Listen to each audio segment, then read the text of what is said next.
Hey guys, what's up? Welcome back to iTouch App Reviewers. In this video, I wanted to go over the iPhone X. As you know, yesterday we went over the iPhone 8 and who I think that phone is for. Today, I want to go over the iPhone X and let you guys know who I think that this phone is actually for. Now, I do also want to answer, should you buy this phone, or at least in my opinion, and is it worth the money? So, as you guys know, this phone starts at $999 and goes up to $1,150 for the 256 gig variant, and that is not including taxes. So, keep that in mind. So I'm just going to scroll down here, and here is the iPhone 10 or iPhone X, as some of you might want to call it, but it is the iPhone 10.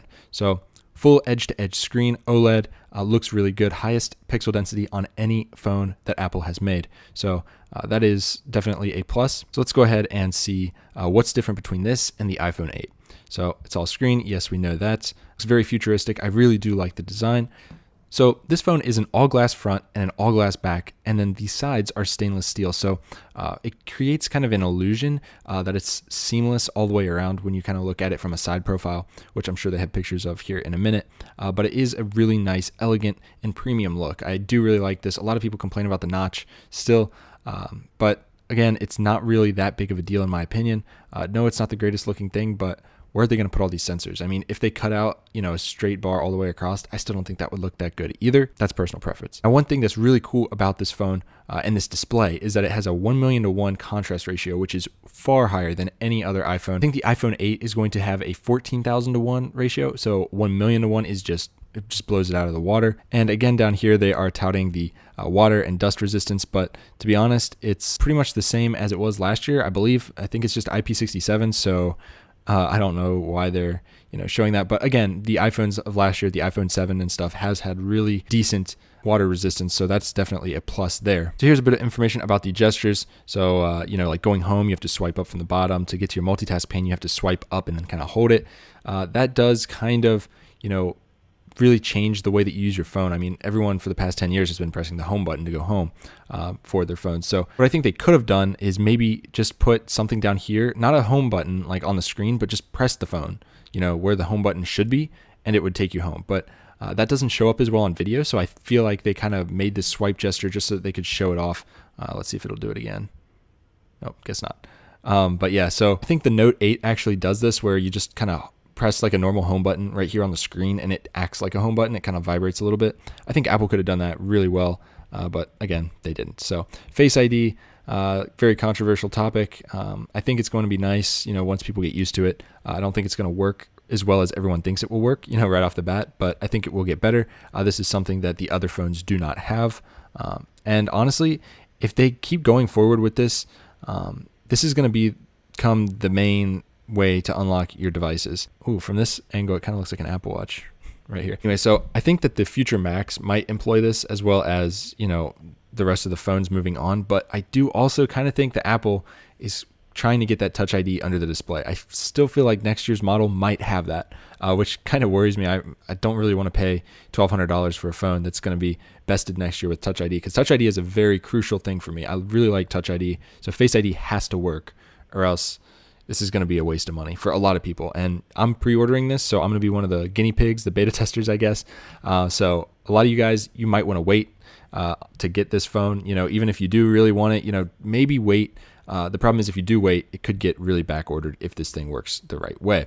So front facing camera, yes, we know it's going to look awesome. It's got portrait mode selfies. We know this. It's got, different lighting effects. That's cool.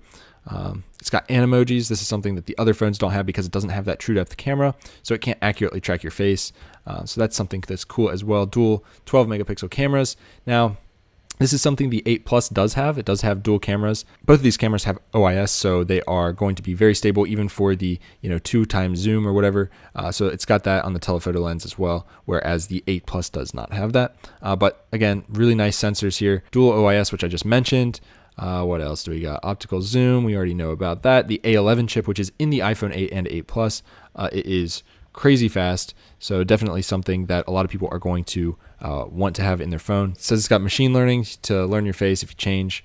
So I guess that's a good thing. Power efficiency, it does claim to have 2-hour longer battery life than the iPhone 7. Now, the iPhone 7 did not have spectacular battery life to begin with. Although it was very good battery life, I do really like the battery life on my iPhone 7. 2 hours longer would be great. They don't really tell you much about that though. It does have the new GPU in it, and of course it's got very good augmented reality features built right into the OS. So that's obviously powered by the A11 Bionic chip, which is great. And then of course it's got wireless charging, which the iPhone 8 has as well. So the iPhone 10 is going to also have that feature, which a lot of people are going to like. I think wireless charging is something that a lot of companies are embracing now, but also I think that inductive wireless charging like this is kind of almost not useless, but I don't know. I think true wireless charging where you can just set your phone on a table, not with any pad or anything, just with the near field charging. I think that's going to be the way of the future if it's safe, and everything in the coming years. But it's good that Apple is kind of catching up with this and at least giving us, the opportunity to use wireless charging on our phones. So iOS 11, gone over that extensively. And so here it is compared to the iPhone 8. So this was kind of a long drawn out video here just to kind of give you guys an overview of the iPhone 10 if you guys hadn't seen it yet. This is the 8, 8 Plus, and the 10. So what are my thoughts on this? So if I go over to models and pricing here it is. iPhone X is coming. Pre-order yours starting at 12:01 a.m. Pacific Daylight Time on 10/27. So we've got over a month to wait, which sucks, but oh well. iPhone X 5.8-inch display. Let's select that. Very expensive. Let's just say Verizon because that's what I've got. And honestly, it's a tough choice for this. I think I'm still going to go with Space Gray, but silver does look good because they got the black around the bezel. So I don't know. That's definitely a personal preference there. It's pretty much 50-50 either way. Let's say Space Gray for the sake of this video. And yeah, so pricing. If you want to get a 256 gigabyte iPhone 10, it's going to run you over $1,149 because you've got tax, obviously. So making this decision is going to be very difficult for some people. So let me break this down for you guys. If you do not have a whole lot of money, you've got some money, but you just want a really fast phone that's going to last you a couple years, get the iPhone 8. Don't even look at the iPhone 10 because you don't have that much money in this scenario. Now, next scenario, you are an old person and you don't really care about having, the latest and greatest, but you want something, again, that's future-proofed. You get the iPhone 8, 8 Plus, whatever. Now, if you're super poor and you really want an iPhone, you're going to get, an iPhone 7, 6S, or what else do they have? Like, I don't know if they still sell the SEs, but whatever. You can get one of those phones. Now, if you have money and or you are a tech enthusiast and you really got to have, cutting edge specs, you got to have the best that Apple offers. The iPhone 10 is something you're going to want to look into. Now, again, you do have to have pretty deep pockets for this to be spending on a phone that you might even replace next year. About $1,200 right here for a phone versus, $1,100 after tax, well, maybe a little less. You really got to weigh your options here. Personally, I'm leaning more towards the 256 because in my mind, I figure, hey, I'm already going to be spending over $1,000. Why not just bump it up to the 256? That's also good if you plan to sell the phone, which personally I don't do with any of my devices. I just keep them all. So I have a history of, Apple products that I can look back on in 20 years and say, hey, like how old people have like Apple II computers and stuff that they say, hey, I remember using this in school or whatever. I'm going to kind of have a collection like that for when I get older. But that's neither here nor there. If you're planning on selling your phone, this might not be a big deal because you probably have an iPhone 7 right now. You could sell that for like, $400, $500. And then that cuts this price in half pretty much. Get this one, sell it, next year for, I don't know, $600-$700. And the cycle continues. And you really only lose a couple $100 each year, but you get to use the phone. So you really have to weigh out what is it that you want out of a phone and what is it worth to you. So this is more for people that do have money and want the best of the best that Apple has to offer. Again, the 64 gig is just such a small option for the 4K at 60 frames per second that this thing's going to be able to shoot. It's hard for me to recommend 64 gigs. I might get 64 gigs, but that's because I'm very good at limiting the stuff that I have on my phone. Like, I don't think I've ever gone over 30 gigs on my current phone, and I have 128 total. So I kind of keep it clean and lean. So that's just how I roll. But again, I think 256 might be the safest option for a lot of users, especially if you don't clear your photos a lot.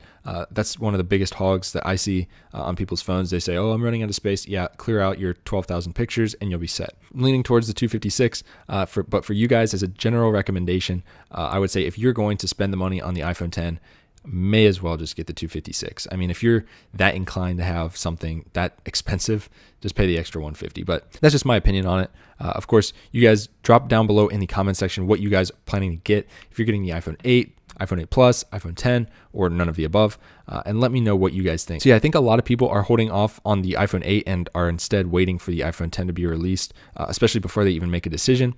And I think that the iPhone 8 is going to be a great phone. I just don't think it is revolutionary enough to warrant me to upgrade. Like if the iPhone 8 was the only one that came out this year, I probably wouldn't upgrade, honestly. I would just keep my 7 because I'm very happy with it. But the iPhone 10 definitely is a compelling reason, at least for me, to upgrade because, again, I want the best of the best that Apple has to offer, and I want to try new things. So if you guys are in the same boat, the iPhone 10 might also, be something that you want to look into. However, with that said, the iPhone 10 is incredibly expensive. It's very hard to justify for a lot of people, and I understand that. So I guess take into consideration your budget and how much money you really want to spend on an iPhone that you might upgrade next year. So that's all I got for this video, guys. If you liked it, hit it with a big thumbs up and subscribe, and I will see you guys in the next one.